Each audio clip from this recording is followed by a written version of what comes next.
I want to upload it to this spreadsheet that I have with the link to the document and all that, and then bring that up into Notebook LM to, sort through it and bring it in with all the other information I have and, help me get organized.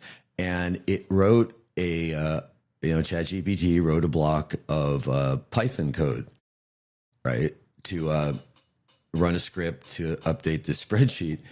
And I ran the script and it failed. And so I copied the script back into ChatGPT and said, the script failed. And it goes, oh, well, that's because you wrote a typo. And I had to tell ChatGPT, I said, I didn't write that script, you did. So it's like, talk about being gaslit, that like, wait, I didn't make that mistake, you did.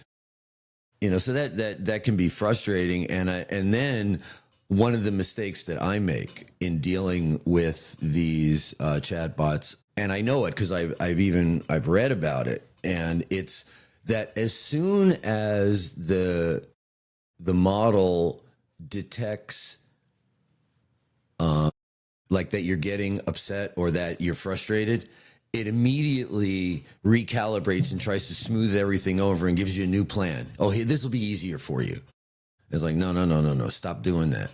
You gave me a plan. I like the plan. It makes sense. The steps that you laid out that first time are going to get me where I want to go. But this first step or second step in the plan is blowing up right now. So let's just focus on that. Let's just fix that and leave the whole plan alone. And it doesn't.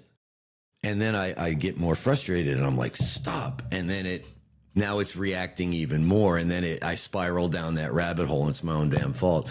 That's why I keep going that it's prompt engineering is what I need to get better at, especially when I'm asking it for something like detailed, like how do I link these things together? But maybe I should do what you do, just go to YouTube instead. Well, I think like getting like we talked about before, it's not real. It's not real in the sense that it's not actually intelligent. It's not actually, even though it talks to you as if it cares about you, like it doesn't. It's just serving up. Well, yeah, it's you said you did a little bit of research on how the LLMs work. Yeah. And what I found was interesting is that when it breaks the text that you type into it in these things it calls tokens, a token can be a word, it can be a couple of words, it could be a punctuation mark, it could be a space. So however it does it, but those billions of parameters that you read about, somehow or another, the text goes in there, it gets carved up into these tokens, and then those tokens are run through the statistical models, like what's the next character, what's the next word, based on the entire string that you typed in. And then it generates probable response. Right. The writer, Gary Marcus, he's got a blog a Substack blog. I'm thinking about subscribing to it actually, because I get like the free copies of the stuff that he posts on there.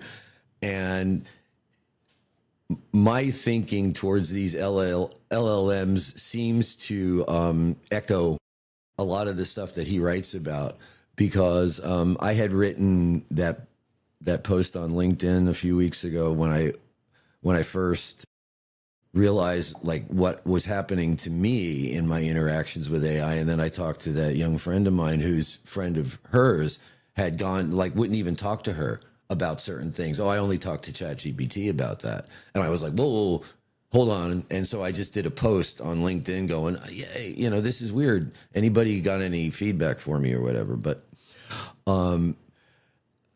I had written in that post that my experience with the AI in like 3 weeks of using it was that it was basically autocorrect on steroids.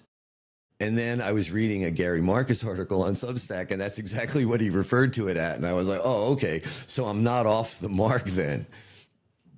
So when you say it's not really intelligent, that's kind of what you're getting at, right? It's just this autocorrect pattern matching. Hey, it's it's just saying, hey, these are words that people have used in this sequence before In response to what the words that you you've just gave me. Right. Yeah. So, you know, it's a tool, you know,